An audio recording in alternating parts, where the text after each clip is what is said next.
Hello, hello, hello. Jordan Sheridan live with Zayna Day. Status Coup, Monday, January 23rd. We are not at our normal time because we've been doing this journalism thing, burning the daytime hours, trying to get out a story on Cop City, which Status Coup has been really, I think, one of the leading outlets the last few days on. Tina Diseree Berg with Colin was in Atlanta all weekend, covering the continued protests against Cop City. If you're unfamiliar, Cop City, basically, there's been protests almost for 2 years. This started in the middle of 2021, where local people to Atlanta and then obviously folks from out of state came in to support them. Have been basically occupying the forest to stop a mega $90 million police training center, really a militarized police compound, which the police are calling a training center, but it's really, I would call it a militarized compound. They say it would be 85 acres, but we learned over the weekend it would actually potentially be 200, I believe the guest said, possibly 200 acres. Up to 300 acres of potential development. Right. And this is supposed to be protected forest right outside of Atlanta in DeKalb County. Essentially, what you have here is police in response to the George Floyd protests in 2020 and positive civil rights momentum in this country, proposed this compound, which would have areas for explosives, mega firing range and ammunition, areas like a helipad for Black Hawk choppers that could come down into this area. There would be collaboration and training that go on between the police in this compound and Israeli police. So we're talking international police collaboration here. And unsurprisingly, it would essentially, if it's built, be essentially plopped down on the doorstep of a neighborhood that is 75% Black.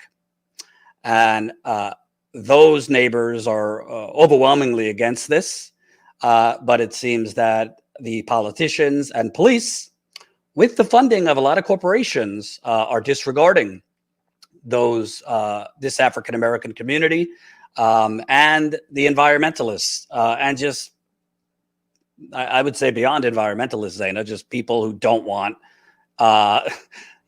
militarized police on steroids in their community.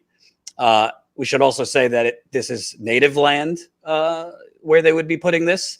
And it is the site of an old prison farm that existed until I think 1995, where prisoners labored on this area. So adding insult to injury, they would build a mega police compound there.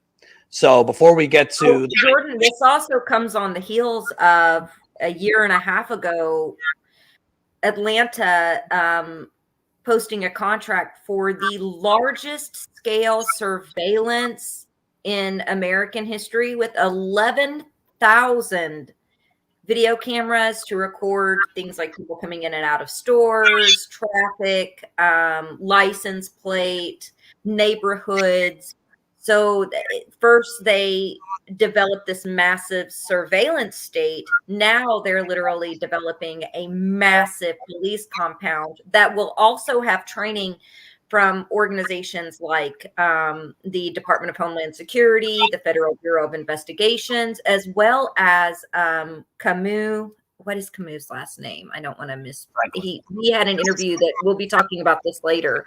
But also on site will be the Israeli police, who will be also training officers there. Absolutely. By the way, not right now, but probably in about 40 minutes, Steve Dongizer will be joining us to discuss really, I think, explosive documents, which we're going to go through. Before I get to the documents, and I just released a Substack piece about 20 minutes ago, so make sure you are signed up to our Substack. That's statuscoup.substack.com. Colin, while you're here, why don't I just test it? Ladies and gentlemen, allow me for a minute. I want to test that our audio is working because Colin is tired. He flew all day and had 2 hours of sleep. So Colin, let me just test the audio here. So hold on, folks.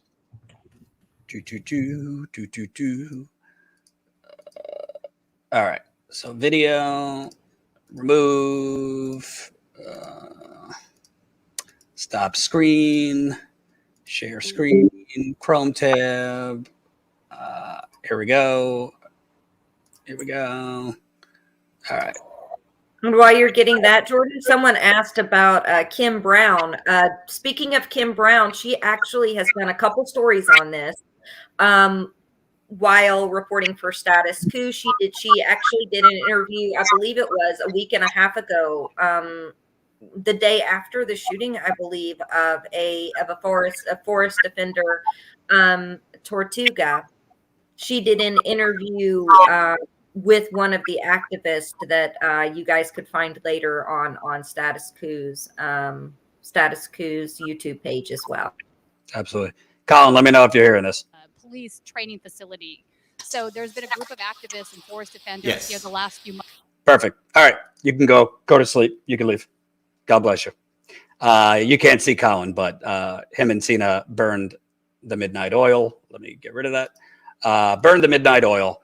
And Tina actually stayed late today to interview we changed her flight.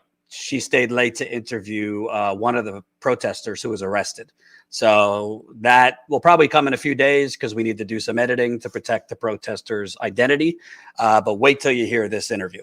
So I guess we should start with kind of the latest, and then we'll get to the documents that show, I mean, just insane charges of domestic terrorism against environmental, civil rights protesters over nothing. I mean, really no evidence that they have done anything. When we hear domestic terrorism, when I hear it, I'm thinking of a white guy who drives 3, 5, 6 hours to Buffalo to kill 10 black people. That's obviously a hate crime, but it's also domestic terrorism.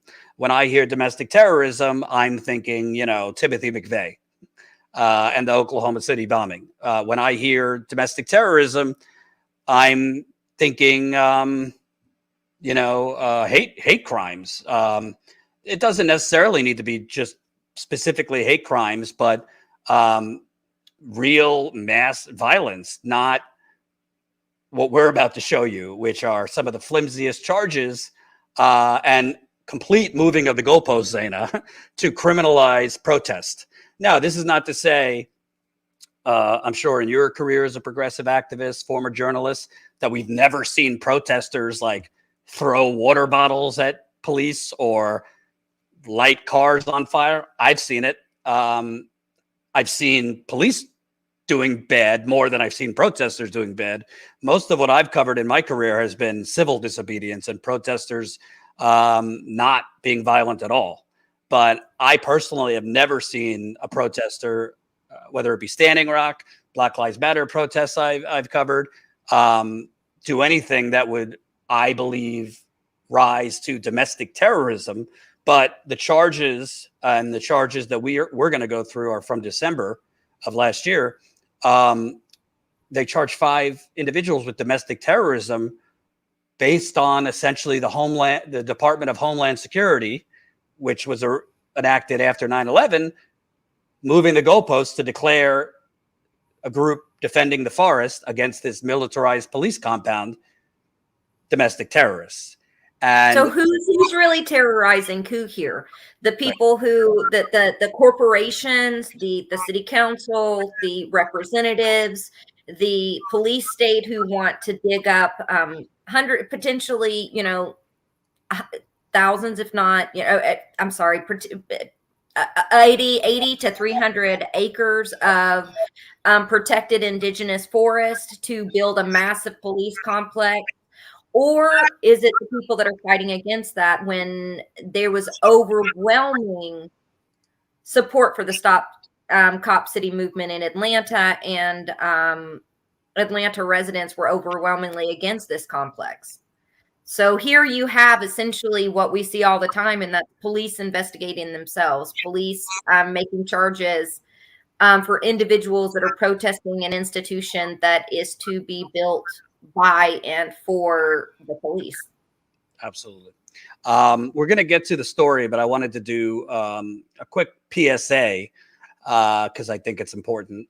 I don't know the full details. So once I have the full details and more information, I'll update. But sadly, one of Status Coup's, most loyal viewers, Paul, he was a moderator in the chat that a lot of you know and love. Unfortunately, Paul passed away. I learned yesterday, actually. I don't know the details of what happened. I don't know exactly how old he was, but I believe he was in his 40s, so tragically young. Paul was, like many of you, kind of like just lived and breathed Status Coup.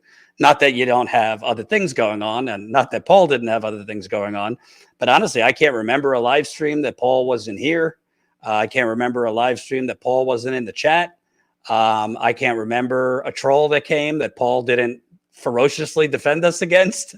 Honestly, Paul, other than my wife, I don't know anyone that defended me like Paul did, and Tina and others when trolls came in. And I also feel that, there's Zaina, we talk about it a lot in terms of, there's a lot of YouTube viewers that honestly are a little bit more attracted these days to the train wreck. Paul was definitely most passionate about the stories that we cover, the forgotten communities, the forgotten people, Flint, Standing Rock, these kind of stories. He championed it. He wasn't on the payroll, but he might as well have been, because he really valued what we do. I spoke with him through emails a few times, but just seeing the things he would say in the chat, you could tell that Paul really was an old school progressive and an old school, I would say, humanist, in terms of really believing in the collective, that we're all in this together, which unfortunately these days, even in some quarters of the left, has been lost, that we're actually in this together and we should all care about what happens to each other. He was diehard Berner, I know that, in terms of a Bernie person. But I don't know much about Paul other than his role as a viewer, but I am definitely positive that he was beloved by his family, friends, and we're going to miss him as a viewer in the chat. If I find out more in terms of, what he passed away of, I'll let you know. If I believe somebody told me that his nephew had commented in the chat. So if his nephew wants to email us and tell us more, I'd love to post his photo and any information about Paul so we could pay a proper tribute. But RIP to a really loyal viewer, and it seems even better person. So that's all I could say without knowing any details of what he passed of. I know you're new here, Zaina, but I'm sure you saw Paul in the chat in the brief time you've been doing Status Coup. So smash that like button. Adding facts and taking it back to discussion is what I saw from him. Yeah, absolutely. In the spirit of Paul, because he would be the first one to say it, smash that like button. Share this live stream. Let's get it out to more people. Super chats are appreciated. And like we said, Steve Dongizer, I believe, will be joining us in a bit. All right. So the latest on Cop City, we've given you a brief overview. On Wednesday of last week, police went in a what they call a clearing out procedure, i.e. a violent military raid, to clear out the remaining protesters, many of whom were tree sitters, which means they built makeshift tree houses that they were occupying to prevent those trees from being cut down, because a lot of this forest is going to be cut down to build this commando police center. So within that clearing out operation, police killed a 26-year-old forest defender, Manuel Terran, known by his friends and other protesters as Tortuguita. Hope I'm pronouncing that right. He was beloved from everyone that's talked about him. Them. He went by them. Just beloved, gentle soul. And police claim, or police say, as the rest of the corporate media likes to report, that Tortuguita shot at police and they responded. There's no evidence to support that. In fact, I find it highly, highly doubtful that this protester in a tent shot through the tent at basically a SWAT team level of police that were raiding the forest. But of course, Zaina, the mainstream media has just reported it almost like it's fact that this protester shot at police, and that's why they shot back. And no questions of where's the body cam footage? Why were there 5 different agencies on the ground at, on the ground in Atlanta at the StatusCoup city encampment with the forest defenders? And how come there's so many agencies that, none of them have body cam footage? And that's one thing that Camus Franklin mentioned in the interview with Tina this weekend.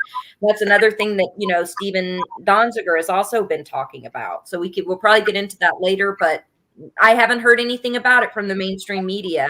Where's this disappearing body cam footage when the Atlanta PD are required to wear body cams? Where is it?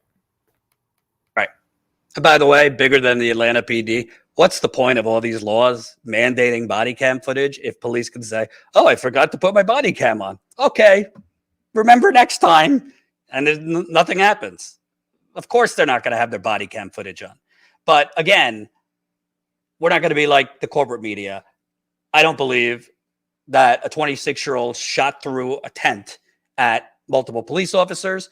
What it seems happens, according to protesters, is that police demanded that the protesters either leave the trees that they were occupying or leave the tents and leave. I don't know for certain. I wasn't there, but from what some protesters have said, Tortuguita did not comply with leaving the tent, and they started shooting. Thank you, Manny. Tortuguita has literally written about the importance of nonviolent resistance and done interviews where they said the same. Exactly.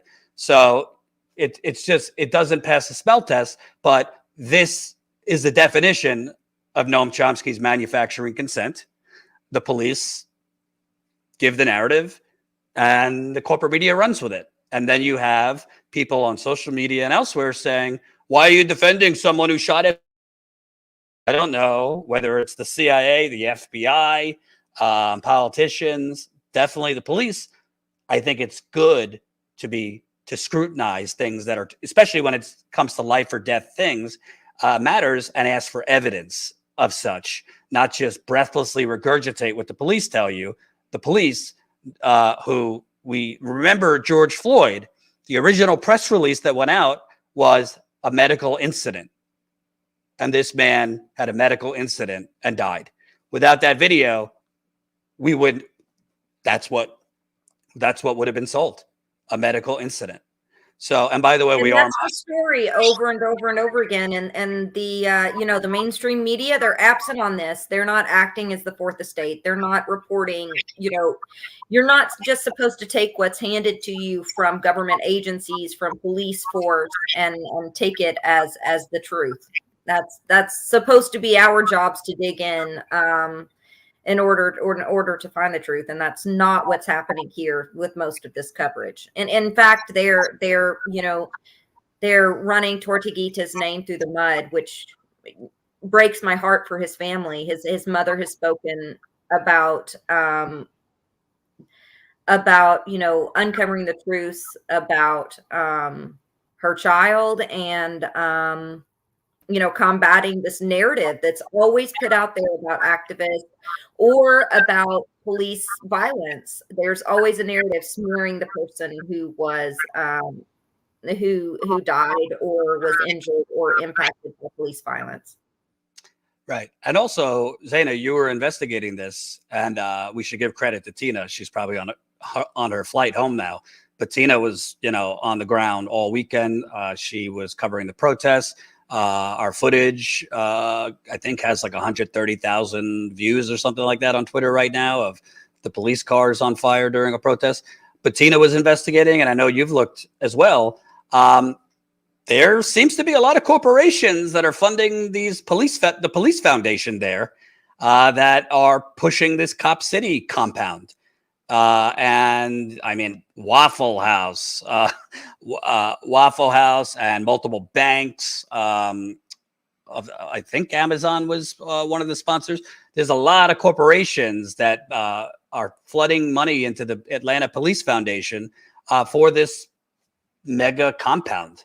And you have to wonder, I mean, we could debate a different day how much money we're sending to Ukraine, but I don't know, $90 million can probably do a lot for the city of Atlanta that has a lot of poverty, like many other. Well, I could name some of them right now, just really quick. You've got Wells Fargo, Amazon, Chick-fil-A, Delta Airlines, UPS, Home Depot, Waffle House, JP Morgan and Chase, Axon Enterprises, Atlanta Hawks and State Farm Arena, Georgia State University. So a state university, and Inspire Brands. Those are some of the companies that are funding this as well. So it is a public-private partnership, which all of our institutions, from our prison systems to our healthcare, is starting to become public-private partnerships. And there's a lot of danger in that when there's so much corporate hegemony. And we're seeing that now, just like we saw at Standing Rock. Absolutely. 1 second. Stephen Donziger might be joining us early. So while we wait for Stephen Donziger, let's get to the story that we just published on our Substack. Again, please subscribe to our Substack. You can subscribe for free.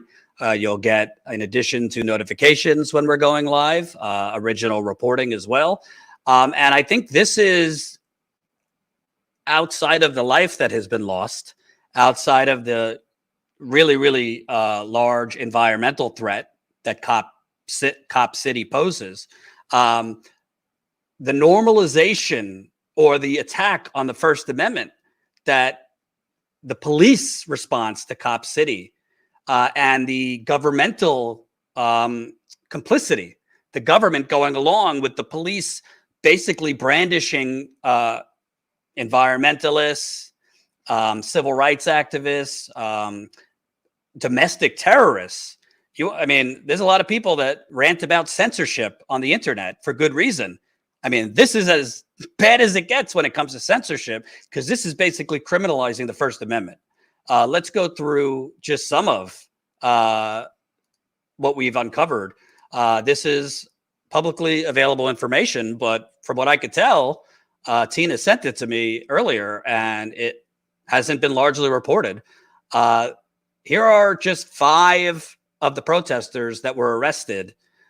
This was in December, so not the recent arrests, but at the end of last year, all charged with domestic terrorism. They were charged with other things too. Wait till you see the charge. Wait till you see the basis and what they're being accused of to merit domestic terrorism charges. Headline: Inside the dangerous domestic terrorism charges against Cop City protesters. If you want to, I was about to say sing along. If you want to read along, I'm dropping it in the super chat. The story. Status Coup has combed through the arrests. Let me make sure I have it on screen. Yeah. Status Coup has combed through arrest search warrants for 5 protesters who were arrested and charged with domestic terrorism. I put domestic terrorism, by the way, in bold throughout the story for emphasis. In December 2022, after taking part in demonstrations in opposition to a proposed $90 million militarized police compound in Atlanta that protesters have called Cop City. Protesters have been demonstrating against Cop City in and around Atlanta's Weelaunee Forest since July 2021. So we're going on, year and a half, almost 2 years. Many have engaged in tree sits, climbing up trees and forming tree houses they reside in to stop those trees from being cut down as part of what police and local politicians have described as a, quote, training center.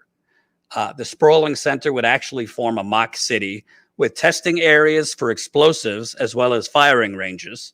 And as Zaina has mentioned, helipads for Black Hawk choppers. If built, Cop City would exist on the doorstep of a community that is 75% Black. The arrest warrants are all dated December 13th, 2022. We have redacted the names of those charged. We don't want them to be harassed. Here are the charges of all 5. Protester 1, interference with government property, criminal trespass, and 2 charges of domestic terrorism. Protester 2, aggravated assault, domestic terrorism, criminal trespass. Third protester, aggravated assault, interference with government property, domestic terrorism. Fourth protester, criminal trespass, domestic terrorism. Protester 5, criminal trespass, domestic terrorism. The search warrants charging the first protester with domestic terrorism accused them of, quote, fleeing from the Atlanta Police Department, investigator Ronald Sluss, causing injuries to investigator Sluss's right knee and right elbow, said injuries being scrapes and cuts. Zaina,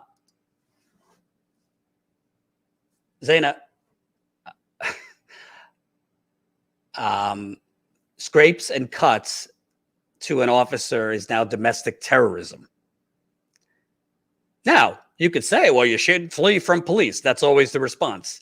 Well, there's good reason, particularly for Black people, to flee from police, because a lot of times when you don't flee and you stand there, you get killed. But who knows how this officer got scrapes and cuts? Doesn't really matter. Who knows what they're classifying as fleeing from an officer either. Right. I mean, with no details, I'm always suspect. It's sus to me to throw these labels on, and I'm sure you're going to show some of the rest of the documents, but this is the case for all of them. They're all outrageous. Right. And by the way, even if it's exactly what they said and a protester fled and the officer tripped, or who the hell knows what happened, that's so far from domestic terrorism. I mean, it's absolutely insane, and really, really, I think further supports the snowflake police emblem, because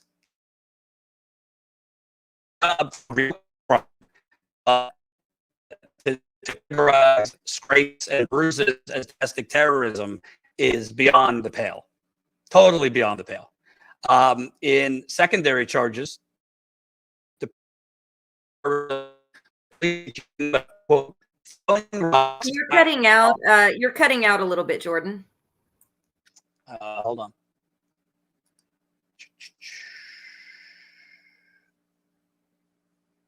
Okay. Am I good now? Yeah, crisp and clear. The protester had a secondary charge of domestic terrorism, with police accusing them of, quote, throwing rocks at fire department and EMS workers, possessing road flares of the same style and type as have been used to set fires on the property, and possessing incendiary devices. As I pointed out, as the search warrant explicitly states, GBI alleges this protester set fires in the forest simply by the fact that they allegedly possess road flares of the same style, hardly meeting any semblance of a burden of proof. I don't know, Zaina. can you show that again one more time so that we can give them context of if you want to scroll back up to the image? I sort of wanted to read this to everyone in case it was hard for them to see. Sure.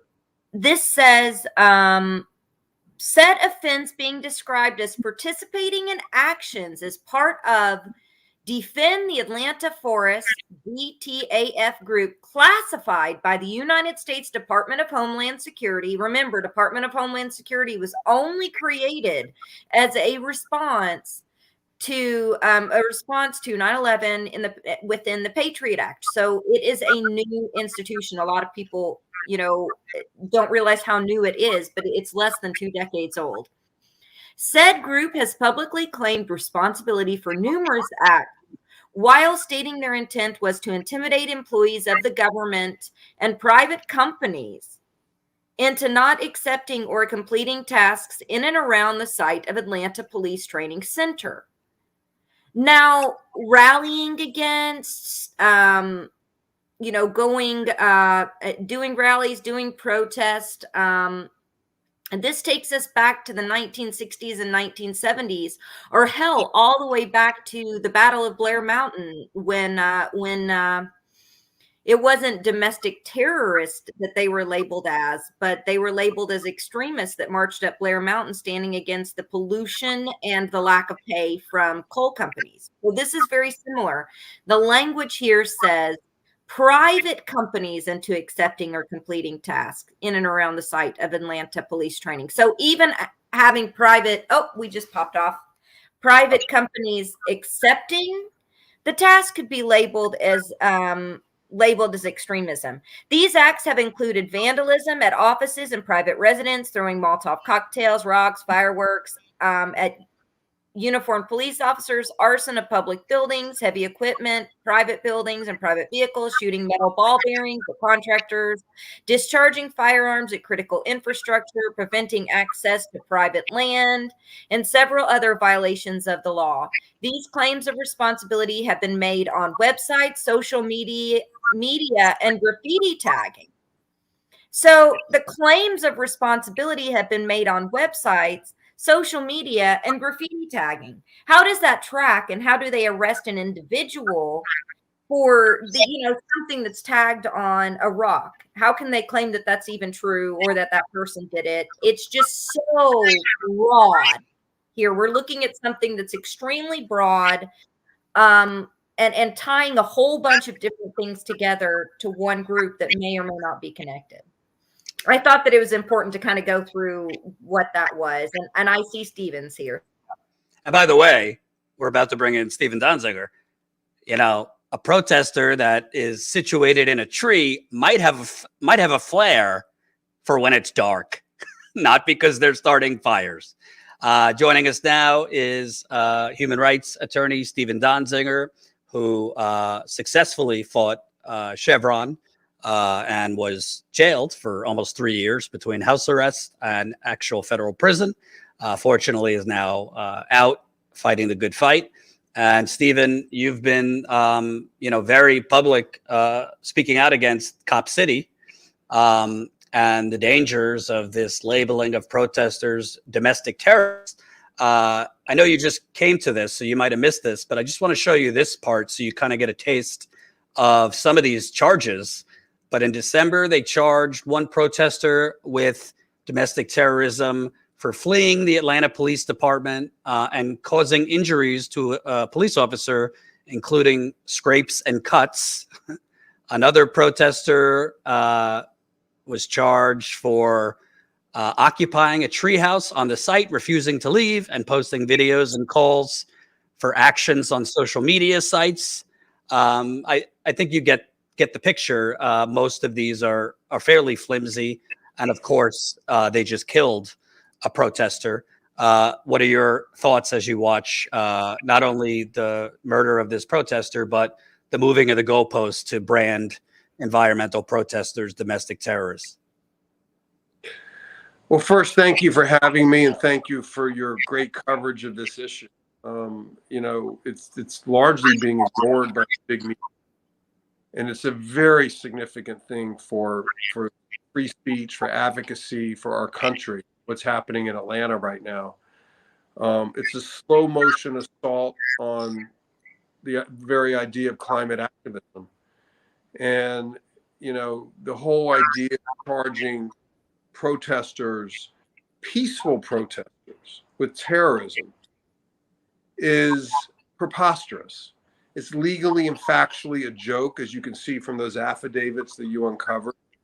You know, it's possible people who commit civil disobedience, they often choose to commit crimes to make a political point, nonviolent crimes like trespassing, or they might vandalize a pipeline, for example. It's not terrorism. Let's be clear on what terrorism is. Terrorism is the indiscriminate use of violence to sow fear in the civilian population to achieve some political aim. And frankly, as I look at what's playing out in the forests right now in Atlanta, and I see this police killing of this young man, Manuel Terran, I don't think the terrorists are the people in the forest. I think if anyone's a terrorist, it's the law enforcement agencies that in military armor with heavy vehicles that look like tanks, you know, invade a peaceful forest to evict young people who are in hammocks and tents. And, you know, this is not only wrong as a matter of law, it's very dangerous because it's very clear that the Atlanta police establishment is trying to lay the groundwork to attack the protesters by calling them terrorists. And, you know, predictably, when you start calling people who are not terrorists, it provokes an emotional reaction. And what do Americans do? They see a terrorist, you're supposed to kill that person. And I just think it's stunning that after, you know, Governor Kemp laid the groundwork in Georgia for weeks, calling these peaceful protesters terrorists, one ends up killed by a police officer. And by the way, I question the police narrative from A to Z. There needs to be an independent investigation. But this death was entirely preventable. It did not have to happen. The police did not need to invade the forest with, you know, what looked like an army, literally an army with heavily armed weaponry. It did not have to happen that way. By the way, if they needed to get those kids out of the forest, they could have done it peacefully with a completely different approach. And I'd love your thoughts, because obviously you dealt with this, but I think one of the problems in terms of the narrative is the media, because I mean, with very few exceptions, the media has basically reported it, whatever the police said. Yeah, well, I think that that's a real problem. So basically, this is what you see almost always in police killings in the United States. The first defense is it was self-defense. They shot at me. They assaulted me. And how many cases have we seen where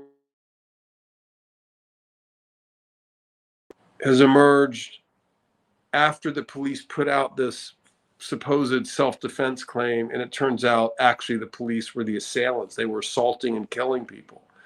So I don't ever believe the police when there's an officer shooting, if they quickly come out and say it was self-defense. I just am very skeptical of that. And I think I'm particularly skeptical in this case where so many of the officers had body cam footage and they claim there's no footage of what happened. And, you know, I've been from day one. First of all, I mean, there's a couple of significant things about this. It's the first ever killing of a climate activist in the United States. And there's been 1,700 murders of climate activists around the world over the last 10 years. So a very dangerous trend that is happening in many other countries around the world is now in the United States. We have a police killing of a climate activist in the United States. And that is significant. And that should be cause for concern for literally every American. And it makes me very skeptical of the police account when I see these pictures of these SWAT teams and these, you know, these armored gear. And, you know, they, clearly in the pictures, they have body cameras. And then suddenly there's no footage of this supposed firefight. And, you know, what's really going to tell us what happened more than anything is there's got to be an independent autopsy of the young man to determine what exactly happened. You know, how many times was he shot? Was it from close range? Was he laying down, and was he defenseless when he was shot? You know, we don't know the answers yet. His mother has told The Guardian that she suspects her child was assassinated. And, you know, I think that's a legitimate question given how suspicious the missing footage seems to be, and how obviously the people in the park have been there for over a year peacefully.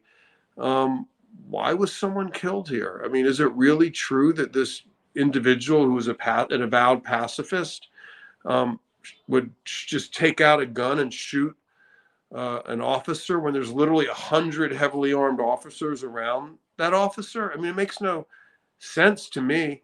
But I mean, the fact is, we don't know, and we're not going to know from the police. We absolutely need an independent investigation. By the way, there's one U.S. national elected official who has joined the call for an independent investigation so far. That's Cori Bush, a courageous congresswoman from St. Louis.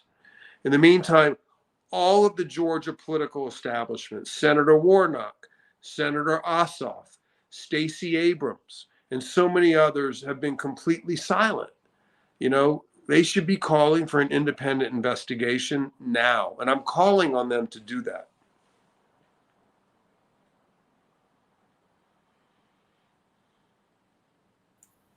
Jordan, you're muted.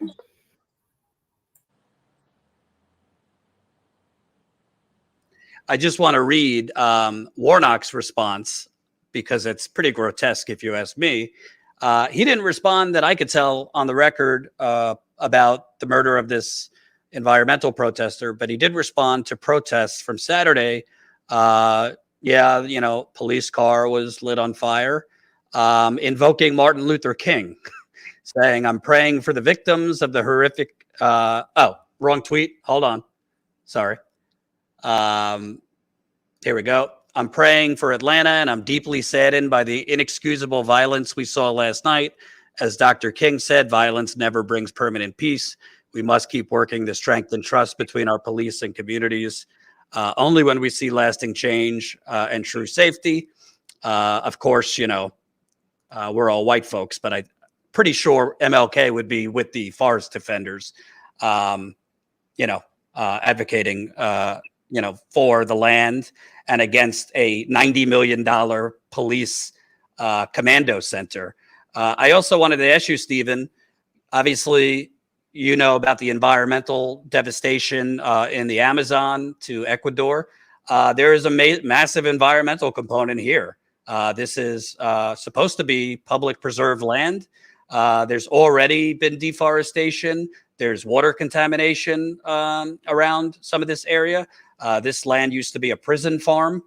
I don't see the media reporting it, but to build this, there's going to be massive deforestation, among other environmental threats.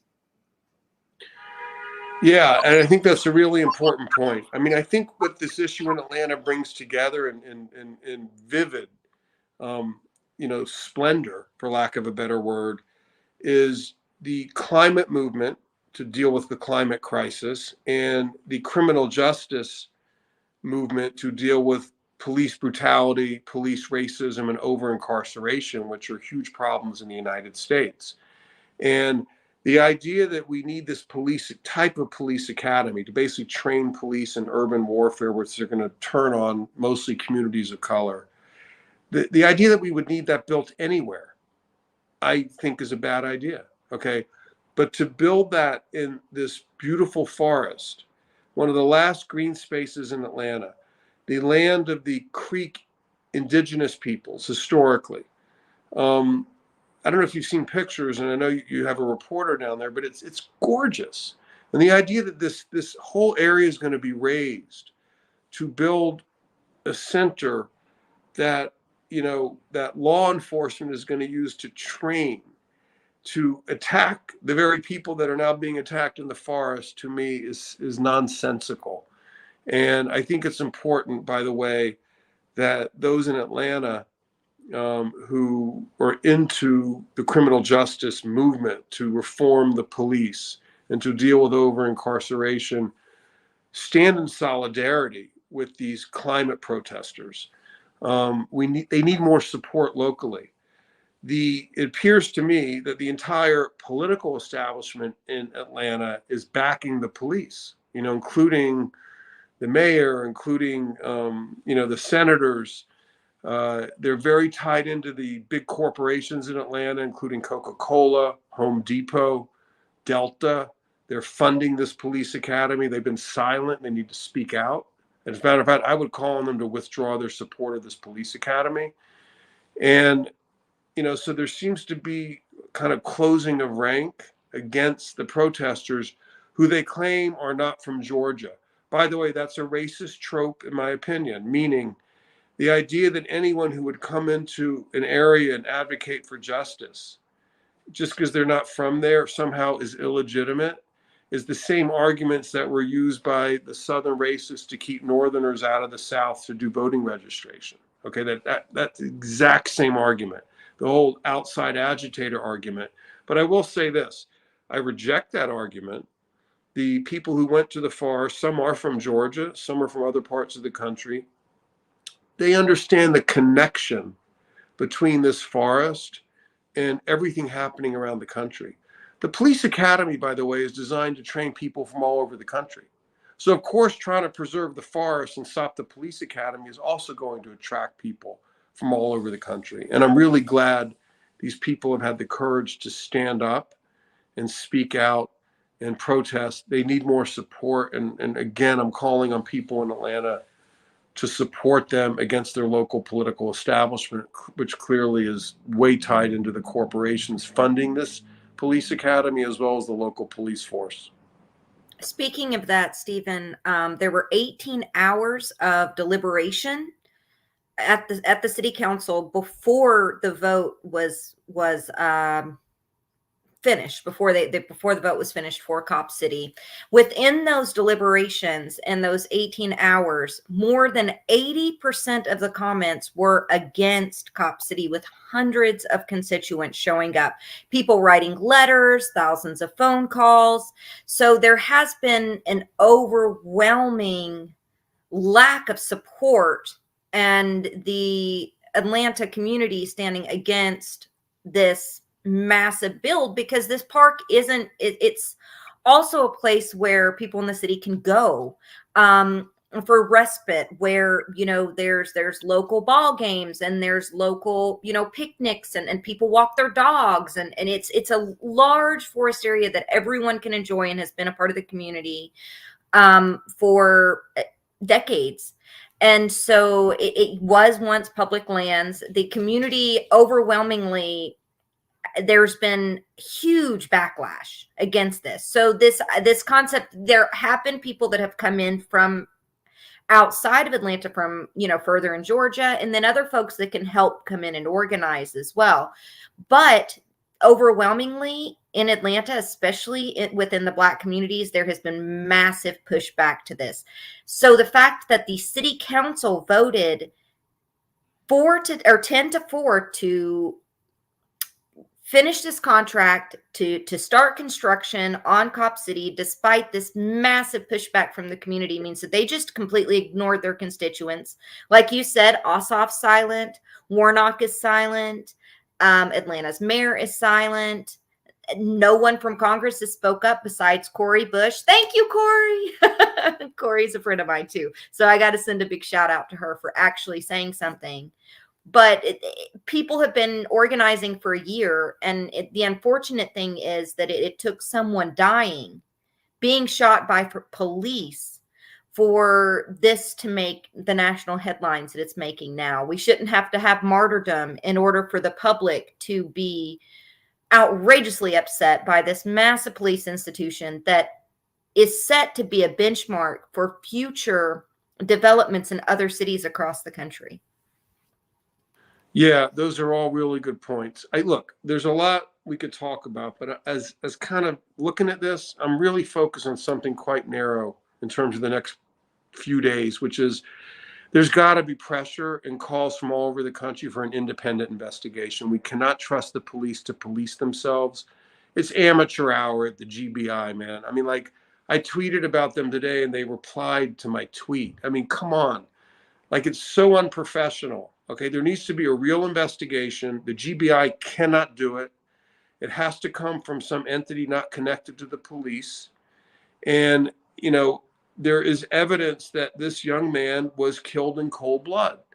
And it's not for the police to tell us that's not true. It's not for the police to say they found a gun. Okay, nobody believes them. They have such a strong, long history of, you know, misrepresenting facts, that it is critically important that there be an independent investigation. You know, it's the same reason Merrick Garland, the DOJ Attorney General, just appointed an independent prosecutor to look at the issue of Joe Biden's classified documents. Like, when an investigation is so clearly compromised, or could be, even if potentially could be, you know, to restore credibility, someone in charge needs to appoint an independent third-party investigator.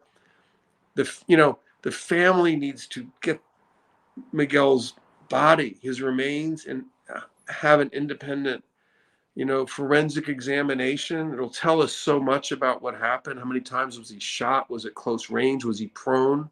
You know, was he really assassinated, or was he shot from a distance? How many times? Where? You know, was he in the tent? Was he not? It's very curious, isn't it, that The Guardian is reporting that there were 6 other activists in the park, in the forest at the time he was shot. And all of them reportedly heard one quick series of shots and not an exchange of gunfire, which is what the police are saying happened. So I'm highly skeptical of the official police narrative, as are many, many people, including Cori Bush. I'm calling again for an independent investigation. I'm calling on Senator Warnock and Senator Ossoff and Stacey Abrams, among other leaders in Georgia, to join the call for an independent investigation to get to the bottom of this. And I'm also calling on Coca-Cola Corporation, Delta, Home Depot, Wells Fargo, Amazon. These are some of the corporations that have funded this police academy that's led to this assault on the forest. I'm calling them to withdraw their support and to tell the police agencies in Atlanta that they will not support this academy. At a minimum, don't support it being built in this particular location, which is a precious forest. So it's the corporations, it's the local political leaders. We need them to speak out. We need action. And we need to keep building this so there is an independent investigation so we can find out what happened. Again, I remind people, we have a police killing of a climate activist in the United States of America. This has happened 1,700 times around the world over the last 10 years. It is now happening, or happened, in the United States.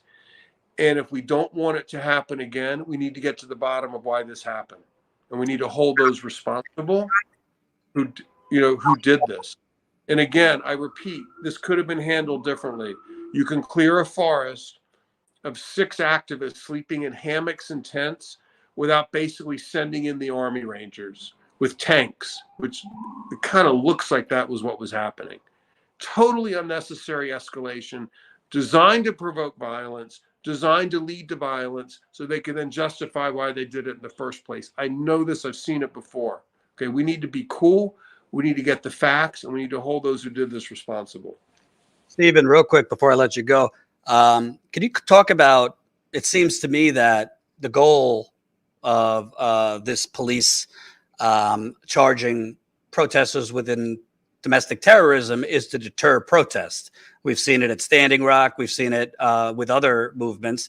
Can you kind of talk about, I mean, most people, we would hope that they would say, screw it, I'm going anyway, but most people might feel intimidated to go protest at whether it be Cop City or elsewhere if they're concerned that they might be have the book tossed at them with domestic terrorism charges, either go bankrupt from having to defend themselves with legal bills. I mean, you know about that and everything you've gone through. Can you talk about the intent of this to have a chilling effect on protest? Yeah, well, certainly charging protesters with terrorism is designed to intimidate other people into not protesting. So this whole approach to law enforcement really serves the fossil fuel industry in terms of trying to silence the dissent of people who are trying to save the planet. That's why it's such a critical issue. I mean, it doesn't just implicate the free speech of everyone who lives in this country, but it actually implicates the survival of the planet, because if you can't speak out, if you can't organize, if you can't do activism, this planet has no hope. And I find it really interesting at the time that the fossil fuel industry is making the biggest profits they've ever made in their history. Last year, Chevron and Exxon combined profited $100 billion, okay? And they are taking these profits and they're doing things like putting $100 million into a police academy so they can control the police to go intimidate or try to intimidate protesters in the forest. You know, they are they were financing public police forces. We saw that at the Line 3 protests in Minnesota, where Enbridge has poured over $8 million into public police to arrest protesters of their own pipeline. They're privatizing public police. In my case, okay, there was a private corporate prosecution. They're privatizing a function of government in the judiciary to go after a successful human rights lawyer that helped hold Chevron accountable in the Amazon. So there's a through line, I think, respectfully, between my private prosecution by Chevron to the police, the Enbridge financing of public police to arrest protesters at Line 3, to the use of terrorism to charge these protesters, totally overhyped charges designed to provoke an emotional reaction. And now we have the killing. Is it a surprise given all that's been happening? That we actually have a police killing of a climate activist in the United States. There is a through line for all of those things. And we need to understand there's a larger trend that's very dangerous, which I would describe as the corporate takeover of some of our governmental functions and twisting them to serve private interests rather than public safety. And I think that's what we're seeing in Atlanta right now. And I think it's really unfortunate that the leaders in Atlanta, Stacey Abrams, Senator Warnock, Senator Ossoff. I mean, I don't expect much from Governor Kemp, obviously, but I'm talking about the leaders that, you know, who are Democratic Party leaders and people who are good on so many policy issues are completely silent on this really scary police killing of a climate activist. And could you I just had a quick question, Jordan. I'm sorry. Right now we have the DHS on the ground because of this domestic terrorism label that's been created to chill the protest. FBI is on the ground. Georgia State Troopers were on the ground that day. Supposedly that's who, you know, raided the camp that day and shot Tortuguita. And then we also have Atlanta police. When we're looking at an outside investigation, a third-party investigation, since all of these institutions are involved with Cop City, where would we be looking? Would it be Congress to do it? Would it be who should, you know, we be calling on to do this? The Attorney General in Georgia? That's a great question. I mean, first of all, the Attorney General and all the law enforcement agencies seem to be enmeshed in the same problem. So when I say we need an independent investigation, we need something independent of all of those police agencies and the state Attorney General. It might be a special prosecutor. It might be a special prosecutor from out of state, or it could be even the intervention of the Department of Justice. And if worse comes to worse, frankly, I would think about organizing a citizens investigation led by law professors with experience in criminal investigations from local law schools like Emory, Georgia State, University of Georgia, or even from out of the state. But there's got to be something. We cannot be dependent on the investigation of the very entity that caused the problem. And I will say, you know, apropos to that point, in the Guardian story where they interviewed, you know, the deceased man's brother, he said he actually talked to people at the Georgia Bureau of Investigation, and they seemed far more interested in trying to dig up dirt on the person they killed than actually investigating the circumstances around the killing. Again, it illustrates the problem. It doesn't surprise me. You know, the fact that they're replying to my tweet, like, the idea, it's so unprofessional, in my view, for a law enforcement agency to mount a defense via Twitter a few days after a police killing. There should be an official investigation where everyone cooperates with an independent authority to find out what happened. Why are they engaging me on Twitter, the GBI? It's unprofessional. But it shows you that they see this, frankly, more as I think they saw the initial invasion almost as a political PR stunt. They're going to prove a point and go after the terrorists, the so-called terrorists. And I think subsequent, now that people are raising questions, they're clearly not used to scrutiny. I mean, the way they're handling this is just really unprofessional. And again, it underscores my point. There needs to be an independent investigation by a professional or by a group of professionals, just like we're seeing now out of the U.S. Department of Justice with Trump and Biden. There's professional prosecutors in this country all over the place who know how to do this. You cannot rely on the police to police themselves when they are running roughshod over the rights of protesters, and they have a vested interest in a version of events to exonerate themselves of potential wrongdoing. It's just not reliable. It doesn't have credibility, and I think the purpose of this is to come up with the facts in a way that most people would find credible, and that's not what's happening right now. And can you just briefly tell people an update on your fight? Obviously, you still have mounting legal bills in your case with Chevron, and what you're working on. So for those who don't know, I helped indigenous peoples win a big pollution judgment against Chevron in Ecuador, and the amount was $9.5 billion. There's tens of thousands of people still down in the Amazon hurting, and many have died, many have cancer from this systematic, deliberate dumping of oil waste by Chevron into the Amazon, into waterways, into streams, rivers that people rely on for their drinking water. It's an ecological catastrophe. It's a humanitarian catastrophe. Sort of like Atlanta, how the media is mostly ignoring the things we're talking about. They also, to a great degree, have ignored what's happened in Ecuador to the people. So we're continuing to fight. We're raising funds for other lawyers, not me, to help the affected communities in the Amazon enforce their judgment against Chevron's assets. I still have all sorts of danger I live in. I mean, there's a civil case out there where they're still demanding that I turn over my computer to Chevron. That's something that would put the lives of my clients in danger. So we're raising money for the defense fund. And I'm also doing a lot of writing and doing a lot of broader advocacy. I'm trying to use my platform to, weigh in on all sorts of issues, including this one. So, I mean, things are pretty good. I can't travel because I still have my passport, but I can travel around the United States. I've been getting out a bit, talking to law schools, and, I'm going down to UT Austin Law School in February to speak. I'm speaking at Yale on February 1st. So I'm just speaking a lot because I think the story is really important. And by the way, I also have a pending appeal before the U.S. Supreme Court to reverse my contempt conviction, which I'm hoping the court will take. It's gotten some traction.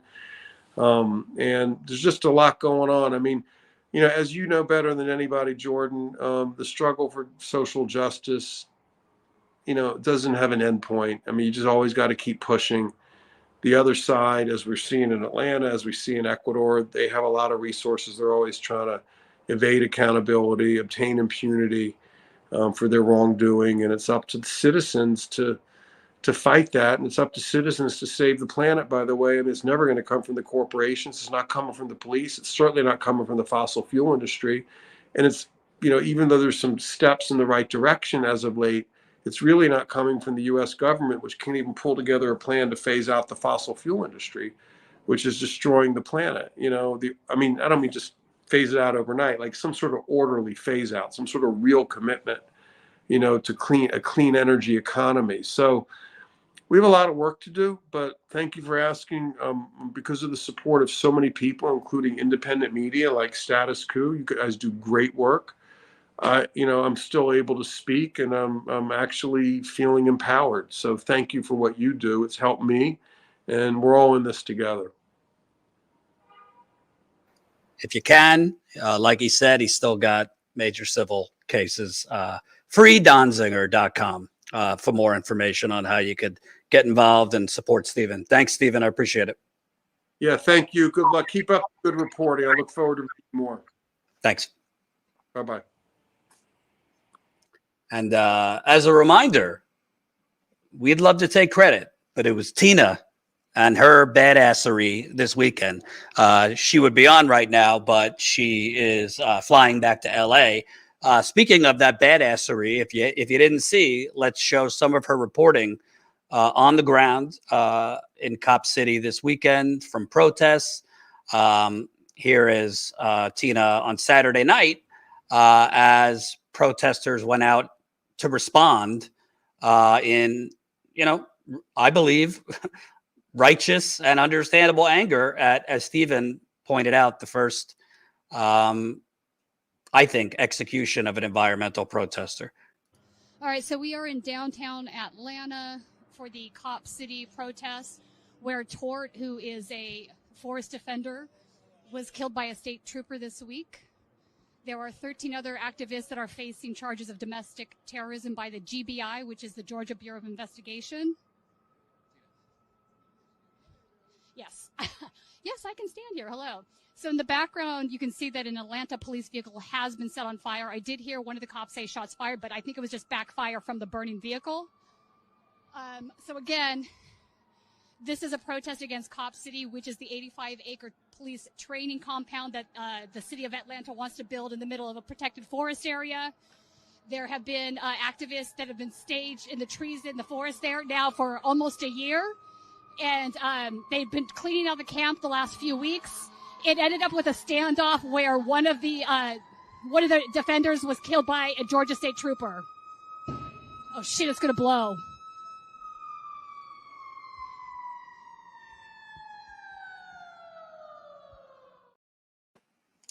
So that was Tina. The full live stream was like an hour and a half. It's up on the channel. Definitely watch it. I think it has like 10,000 views. What's amazing to me about it, Zaina, is like, oh my God, you listen to the right wing, you listen to the media, Warnock. They're making it seem like it was like the beatings on the Selma Bridge. Like, I'm sorry, I'm not advocating for lighting up police cars, but it's not exactly the worst, most violent thing in the history of mankind. And you want to know something? In terms of proportion, the destruction of property pales in comparison to the murder of a protester. We're not advocating to be violent, but you're talking about destruction of property, fire. This is not the same thing as attacking protesters, killing protesters, branding them domestic terrorists. And what do you expect to happen when you do those things? For them to be met with a request for a tea party? No. Well, Warnock's just got it backwards. It's classic political speak. If you listen to the undertones, he's advocating for more police at the end by, talking about supporting our police. He doesn't speak about Cop City itself. No word about the tensions in Atlanta because of so many constituents being against this complex being built, the money spent on it. Nothing. It's gaslighting. And again, it just like you said, it's blaming the activist as if what they are doing is the violent act when you literally already have militarized police surrounding these forests and tearing down the protest complex, arresting Georgia citizens and Georgians and protesters as domestic terrorists. His focus, we must keep working to strengthen trust between police and communities. Only then will we see lasting change and true safety. What the hell does that mean? Whose responsibility is it to foster trust between police and communities? It seems that he's placing that responsibility in the constituents' hands rather than the police and their behavior. And by the way, to invoke Martin Luther King is so disgusting. Remember, Martin Luther King was called an agitator. That's how he was described. He's an agitator. These black folks are agitators. I don't want to speak out of turn, but I'm pretty confident if Martin Luther King were here, he would not be crying crocodile tears because a cop car was lit up. He would be demanding justice, not only for the protester that was killed. Oh, we lost you, Jordan. You still there? Ooh, you got me? I think you're back. Hold on. Can you hear me? Can hear you now. I think it's glitching a little bit. This is what happens when you have monopolies in internet service. I got to call Xfinity again tomorrow. It never ends. But what I was saying is I'm pretty sure Martin Luther King would be speaking out against the militarized commando police compound being plopped down on top of a 75% black neighborhood.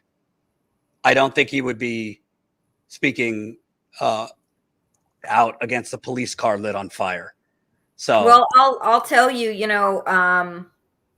a misrepresentation of a Martin Luther King quote is often the first red flag for black and brown people like me. When we see it, we know what's coming next is going to be a bunch of bullshit apologetics. And that's exactly what Warnock did.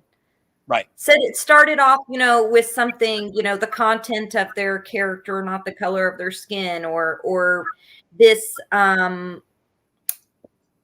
It's as if people have not read the letters from Birmingham jail when MLK was specifically advocating for disruption, not necessarily violence, but nonviolent disruption, disruptive activities. Otherwise people wouldn't be going to the pools, drinking out of the water fountains, sitting at the lunch counters, sitting, occupying the seats on the bus. Disruption was part of the process. And so, I hear civility politics in the face of a massive fascist corporate overtaking of a huge forest in Atlanta in order to further militarize the police, bring in, Black Hawk helicopters, tanks, military forces to train the police. It's insane. It's insane. Who is actually under attack right now and who is set to be harmed the most are the black and brown communities in Atlanta, particularly the black neighborhoods right on the outskirts of Cop City that are already mistreated by Atlanta police. Right. I want to play a few more clips because, again, we were on the ground, not CNN, not MSNBC, not the Young Turks, not any of these other independent, air quote, outlets. We were on the ground, and just to drop the veil between Tina, Colin, cross-country flights, we had to keep Tina there a little bit later, change flights, extend to rent the car. It's probably going to run us $2,000-3,000 just for a weekend. So again, this is what you're paying for when you support Status Coup. Please sign up if you have the funds. And Tina got in that morning. She got in late that night, Tina and Colin. First thing in the morning, they were out doing a tour of where the encampment was. Right after that, they went to the protest and stayed late into the night, filming and getting everything ready. The very next day, they made sure that they were able to get a panel of speakers, of activists and community members and organizers to explain to us exactly what's happening in Atlanta. And I'll give Tina kudos, because one of the reasons I always loved her, even, long before I joined Status Coup, is that when something's happening, Tina runs toward it when most people are running away so that she can bring us this coverage. Absolutely. And Colin was right there with her. So let's play this clip. This is from their discussion with some of the activists on the ground who aren't being invited on media outlets. From the city standpoint, they think we should have been done, but we are saying the opposite. The fact that they continue to do this with the opposition against it by the city means that they understood that they are no longer enacting the wishes of their constituents. They're following a plan and policy which the Atlanta Police Department, the Atlanta Foundation, Police Foundation, the City Council, the corporations, the developers have all decided that this is far more important than what the residents of the city want themselves. I mean, really quickly, across the board, again, they've been more responsive to their corporate donors. They've been more responsive to what the police want. And as was pointed out, right after the uprising, which was calling for the defunding and abolition of police, a new look at how public safety should be happening in Atlanta after the murder of Rayshard Brooks. Instead of taking those things seriously, what they did instead was double down on a militarized police base, and again, in our estimation, to control movements, right, and to further the harassment and illegitimate over-policing of black and brown communities. That's the real purpose of Cop City. It is to do those things and to give the police a gift outside of the uprisings that took place when everyone was talking about how the police are not the solution to public safety. Protesters, again, what we see is that they saw the 2020 uprisings as disastrous, right? Because again, the narrative was shifting and changing around what public safety looks like. And the city officials, again, with the corporations, decided that they wanted to grab that narrative back. And they wanted to reward the police, like was stated, to improve their morale by putting forth this center. So this has nothing to do with public safety. No. This is all about, as spoken about in other programs, you know, they're training with other police. They're going to be training internationally with the Israeli police. This is all about suppression tactics on people who are fighting back for human rights, for democracy, against capitalism. These are folks they want to put in their place. And this center is a place, this facility is a place for them to start with, to learn the training and the tactics to do that.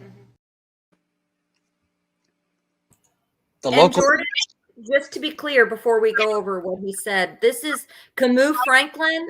He's a writer, a lawyer. He works with Black Power Media, communitymovementbuilders.org, and he's helped the Stop Cop City movement for several months now. He's talked to organizers on the ground. He knows the history in and out. And he is also an advocate and a fierce voice against the impending militarizing of police. So that's Camus Franklin at Camus Franklin on Twitter. Amazing. I just wanted to clarify who it was speaking before we get into what he had to say there.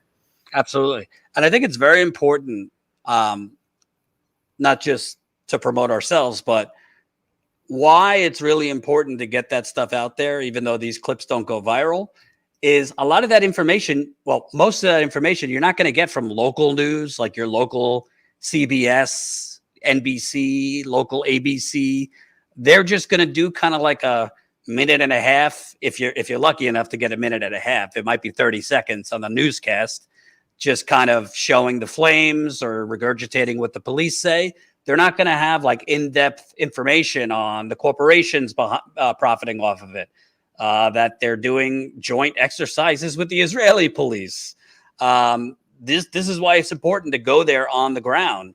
Yes, you could get some information without traveling, but there's no replacement for being there on the ground, finding out where the bodies are buried, uncovering the local corruption. I've already spoken with Tina. She's already 2-3 steps ahead looking into the local corruption that is making up a lot of this. So that's why, really important to be on the ground, meet these activists. And also when you go on the ground and you meet these activists, from an investigative component, it gives you leads because they become your sources and they start tipping you off to other things that we could break. So great job.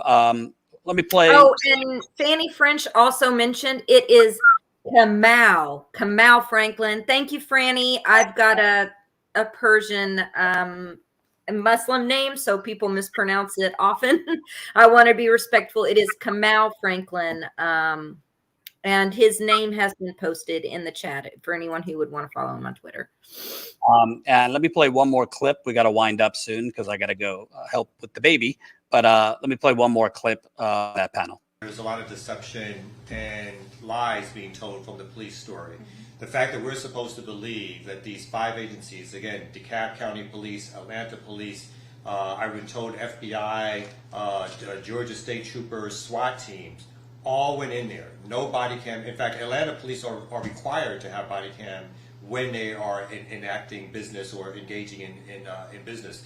So the fact that there was no body cam imagery whatsoever, that they at least are releasing or telling us there is none, is one of the first reasons why we should be extremely suspicious and understand that that story is a mockery and a lie. The fact that they would say that a young man sitting in a tent would fire out of a cloth tent at officers surrounding them, again, officers with AKs and the rest of it, also seems dubious on its face. That one shot was fired and then a series of other shots. From residents themselves, they said they've heard this one instant surround sound of shooting that took place all simultaneously. Not one shot and a series of other shots. Return shots. Yeah, nothing. They heard one all together, one complete. And so we think that what's happening now is that the city, again, the state, the feds, they're basically concocting their story. They're trying to make the young organizer into a criminal. They're trying to distort the image of who that person was and who forced offenders are.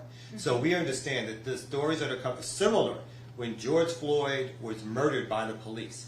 The first police communique basically was saying that he asphyxiated or died of a heart attack or so forth. Yeah, it was a total. And it wasn't until, and that's been the story. Anybody who's done organizing against police brutality, police violence, clearly understands, as a former practicing attorney, that the police reports are the first lie in the police narrative around what took place. And a lot of times, without videotape, without eyewitnesses, we don't get another narrative. The media, the corporate media follows that.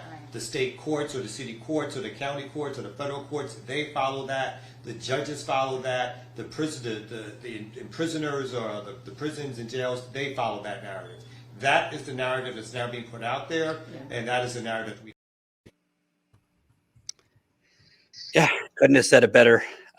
Couldn't have said it better myself. Want to give a shout out also, because as we've been saying, members are who support this on the ground reporting, flights, hotel, rent a car, food. Welcome new Status Coup members. Christy signed up today. Alex and Derek signed up yesterday. So if you're a member, thank you so much. We know that a lot of members had to, emailed us over the last year. Hey, love you guys, but I have to pause my membership. Inflation, tough times, I just can't afford it right now. If maybe your situation has improved, consider supporting us. StatusCoup.com/join. This is important on the ground reporting. Just to give you an update, we are possibly sending someone to Memphis. If you know about the story of Tyree Nichols, a black man who was literally, it seems, beaten to death. Recently the family was just shown the body cam footage today. It has not been released to the public. There are already protests there. The family that saw the body cam today says that it basically was him treated as a human piñata by the police. In a rare instance, they have fired all 5 police officers involved with beating him, which basically shows you it must be extremely brutal what's on that body cam footage for a Southern police force to take the step of firing the police officers. The family and the lawyer, Benjamin Crump, have equated this with the Rodney King beating. So we might send somebody there because we believe the protests are going to be bad. And we believe when the body cam footage is released, we don't know exactly when. It could be this week, could be they could drag their feet. It might create, mass unrest depending on what's on that body cam. So again, please support us. For those that say, oh, Jordan's asking for money, as Zaina could tell you, Zaina's done professional fundraising for a long time. There's a lot of people that ask you for money and then do very little with it. We're asking you to fund us so we could actually get out there, show you what's going on, give the microphone back to the people. We're not out there interviewing politicians. We're out there interviewing activists, community members, residents, people that aren't quoted in the New York Times, people that are not prominently featured on 60 Minutes or, in cable news or digital media. So statuscoup.com/join, become a member for as low as $5 to $10 a month. And you get perks, including our monthly members call. Before we go, Zaina, am I forgetting anything? Oh, definitely check out the Substack piece as well. Do you want me to review the super chats? I can hang on a little bit after if you want me to, but if you want to hang out, we can go through those. I told my wife an hour, and I'm already, I got to do baby care. Do you mind? Okay. Okay. Zaina will continue. Thank you, guys. I'll be back tomorrow with Zaina. And thank you, Tina and Colin, who hauled ass over the weekend. And I'll see you guys tomorrow. Thanks, Jordan.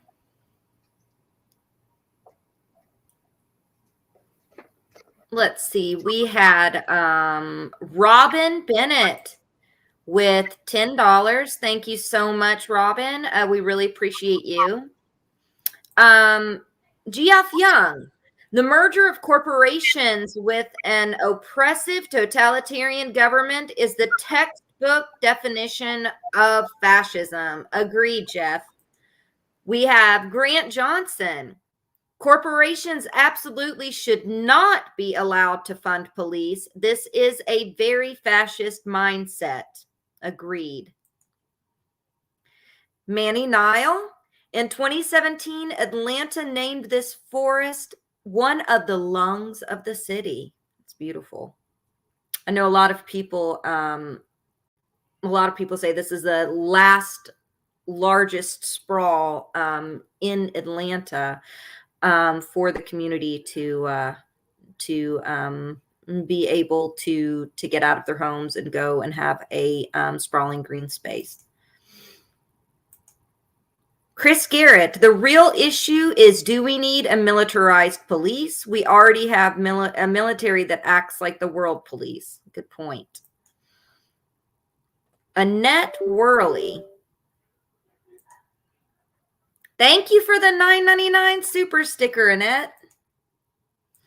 Leslie Wheeler, rest in peace, Paul X. We'll miss you, comrade. Agree, Leslie. Thank you very much for your for sending out condolences for Paul. Manny Nile. The forest, was stolen from indigenous people, became a plantation, turned into a prison farm, and then Cop City. If that's not a perfect example of what America is about, I don't know what is. The classic story of colonialism, just right out there in the open with the Winwee Forest. Adria French. Yes, independent investigation mandatory. Fly Choppa Fly with $2. Thank you so much, Fly Choppa Fly. This is for SE reporting in the memory of Paul. Thank you very much, Fly. Chris Garrett with $5. Thank you, Chris. Status Coup is a first reporter running toward the story, not taking the narratives as news. Thank you so much, Chris. Tina was literally running toward the story this weekend.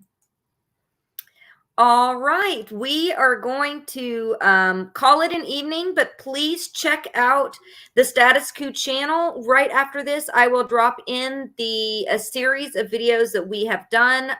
Also, the link to the article on Substack for you guys to check out in the description of this live stream.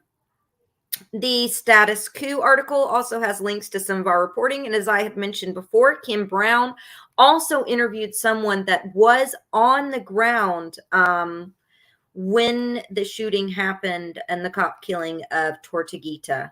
Please stay tuned. Tina will be back to give us some more information on what was going on in Atlanta and from her perspective later this week. And thank you guys for joining. Please hit that like button, share, and we'll see everyone later on. See you tomorrow. Bye.